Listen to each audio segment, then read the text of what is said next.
VSCC 24 news, सच के आगे कोई नहीं। आज दिनांक 16 जुलाई को प्रधानमंत्री मोदी के संकल्प को अपने लक्ष्य प्राप्ति के 11 वर्ष पूरे हो गए और बहनों को चूल्हे के धुएं से राहत दिलाने के लिए दाहोद के वनराज गैस एजेंसी ने दाहोद की 30 से 35 बहनों को उज्ज्वला योजना का लाभ प्रदान किया, जिसमें दाहोद नगर महिला मंडल मंत्री राधाबेन माली ने लाभ प्रदान किया। संकल्प की सिद्धि સુધી મોદી સાહેબના 11 વર્ષ પૂર્ણ થતા આજ રોજ 16 જુલાઈ વનરાજ ગેસ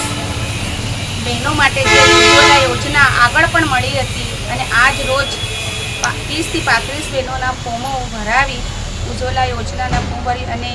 એમના વનરાજ ગેસ તરફથી જે ભાઈઓ છે સ્ટાફ છે એમને સહયોગ આપ્યો છે, બહેનોને સમજણ આપી છે અને મોદી સાહેબે જે ધુમાડા મુક્ત બહેનોને આ લાભ ફ્રીમાં અપાયો એ બદલ વડાપ્રધાન મોદી સાહેબને બહેનો પ્રત્યે ખૂબ ખૂબ અભિનંદન પાઠવીએ છીએ। ભારત માતા કી જય।